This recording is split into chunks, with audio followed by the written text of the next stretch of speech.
President of the United Republic of Tanzania, Mr. Jakaya Kikwete, to intervene. That is very interesting, Chef. In fact, I tried. I tried and tried and tried. How did you try? I first of all spoke to his people, his secretary. I wrote letters to him.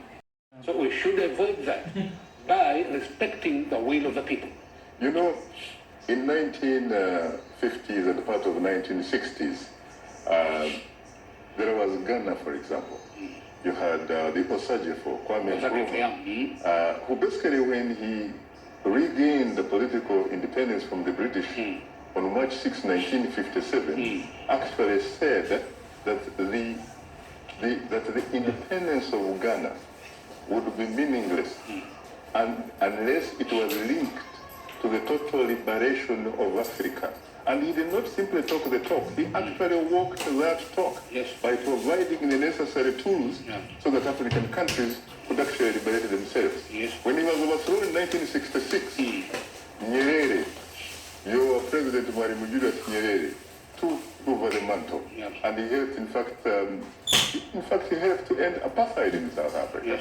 The independence of Mozambique, the independence of Zimbabwe, Angola, and you name it.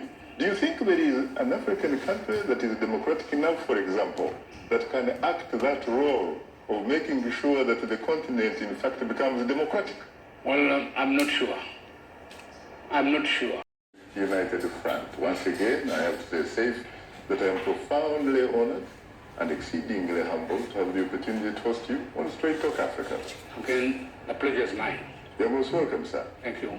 I was talking to some Tanzanians, and they said, if in fact Seif Sharif Hamad is confident that he in fact won the October 25 election, 2015, why couldn't he go in the runoff, in the rerun of March 2016? Because in fact, if he has that support, he could have won it. Why couldn't you do that? Well, you find, first of all, we did not participate in the 20th March election as a matter of principle. Our stand has been that you find Salum Jecha had no powers to annul the elections. So all his action was illegal. And for us, the results of 25th October are the ones which we respect. That is one.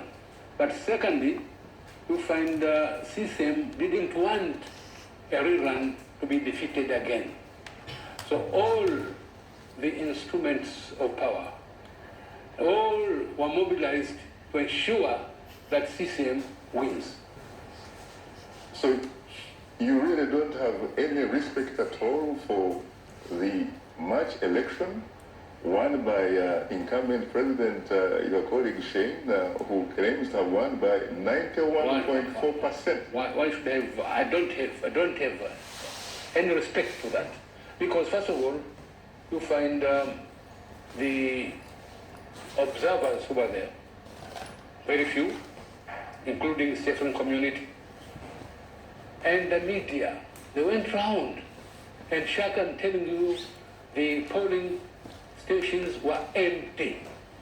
Less than 15% of the Zanzibar electorate. So you had gossip voters or what? Oh, in fact, it was not an election. I'm told that those who went, they were given a booklet of votes, just vote, like that. If Shane got 46% in October, how is it that in 5 months, he should get 9%? Well, you can, after all, you boycotted the election No, yourself. I wasn't, because people don't participate. We boycotted, we asked the Zanzibaris not to participate, and the majority of Zanzibaris respected us. But he claims that they actually did participate. They didn't. I mean, if you see the clips of the election, whereby the polling stations No person. I mean, the elections officers dozing. And what about Mr. Jecha Salim Jecha? What did he say this time around? 91.4%? Yes. Those were all cooked. Interesting. All cooked. You are safe. You say there's no freedom in Tanzania, in Zanzibar, and yet you are right here in Washington, D.C. If, on the other hand, you look at Uganda, for example, a man called Dr. Chiza Besigye, who claims to have won the March 18 election in Uganda, and in fact there are a lot of people who support, that possibility, is right now, rotting in the prison. He can't go anywhere. Well, you find, yes, it's true that I am in the United States of America now, but let me tell you, Shaka, that not only in Zanzibar, but even in Tanzania as a whole, that beacon of hope is being extinguished. Now you find in Tanzania... Was it ever there after all? Was it in fact ever there? At least it was there. In fact, we can say that proportionally to other countries. But now you find with the present government under President Magufuli, the crackdown on opposition is going on. First of all, they prevented a live broadcast of parliamentary debates, which Tanzanians, they are very much used to it, and that was very popular for most of Tanzanians. I participated in them, in fact, back in 2007 in Dodoma. Exactly. And in fact, the only reason, the regime doesn't want to have criticism. Yes. What they have done is to make the parliament itself have its own studio. They edit the speeches and they give to the televisions what they want people to hear. Not directly, that is one. But secondly, you find newspapers are being closed. Thirdly, you find in the same parliament, in a democratic country, how can it happen that police in uniform can enter parliament, throw out members of parliament? You see? At the same time, we have now in the whole country, police has banned all political activities. No public rallies, no demonstrations, and in some cases, even indoor meetings. For example, Zito was trying to organize a symposium. Who is Zito?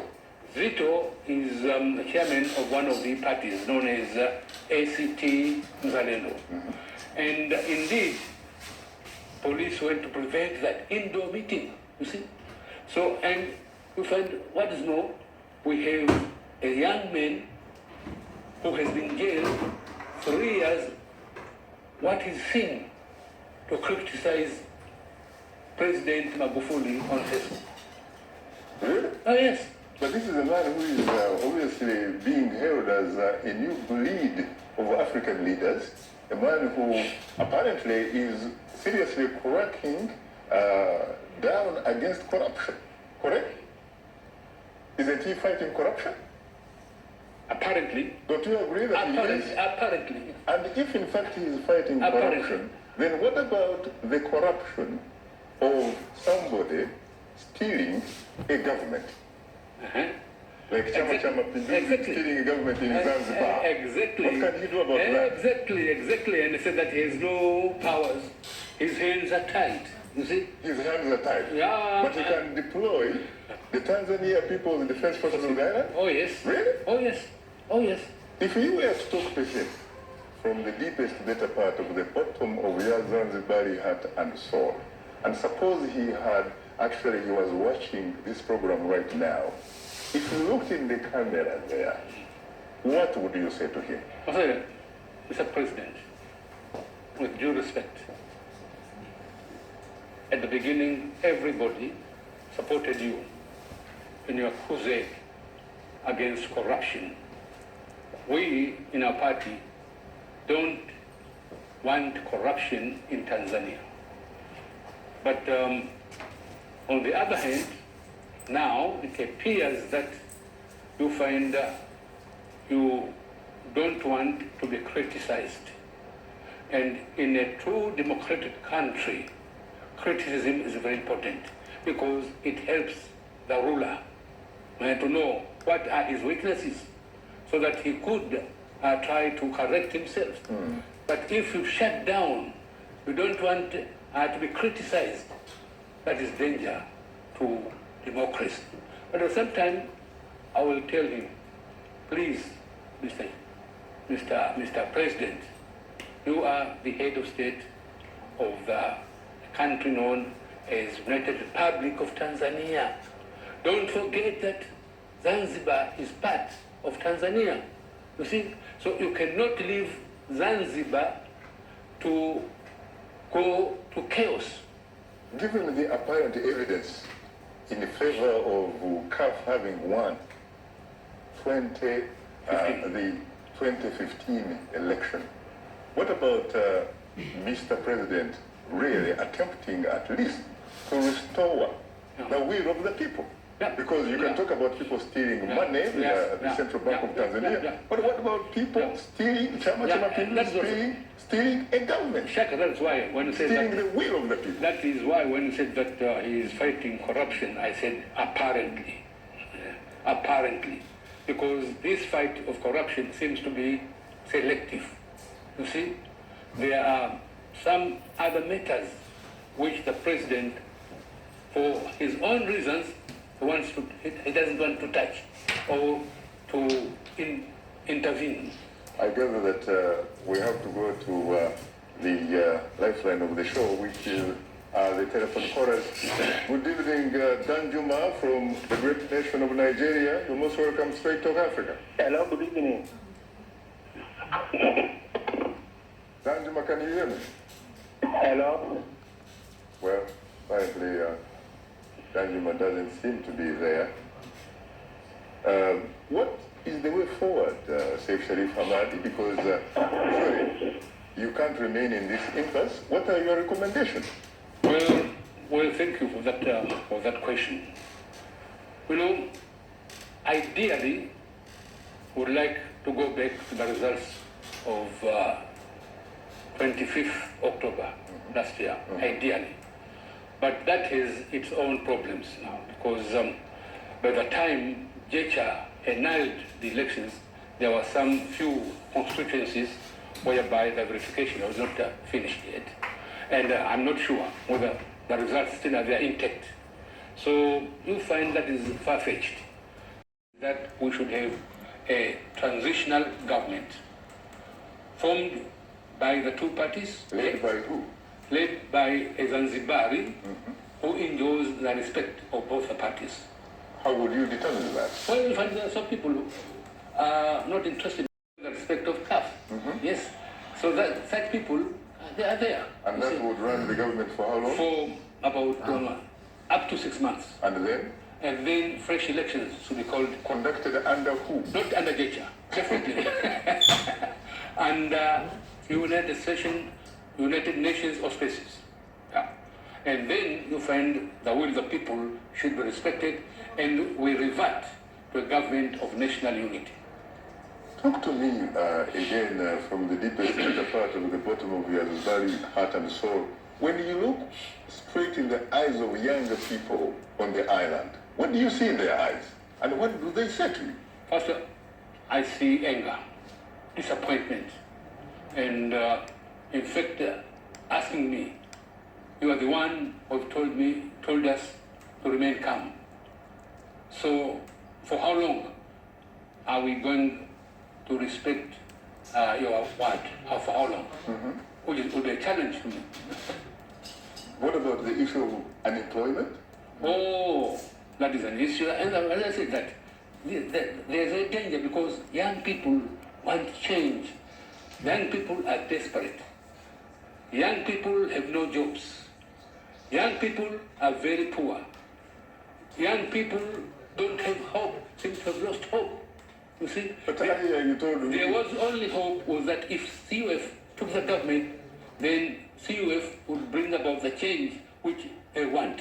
But earlier during the break, you told me that you would actually be comfortable to call for sanctions against the government of Tanzania if, in fact, it does not want to seriously deal with this issue. Of course, of course.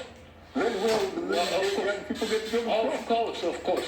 But even if they get aid, who benefits from that aid? This aid goes to the coffers of the government. And sometimes when you have corruption, it is also with this money, which they get as aid. So the beneficiaries are not the young people who are poor. The beneficiaries are other people. Very interesting. Who are in power. Yeah. Well, unfortunately, time happens not to be our best ally, Seif Sharif Hamadi. On that note, thanks to our distinguished guest, Seif Sharif Hamad, former first Vice President of Zanzibar, the Secretary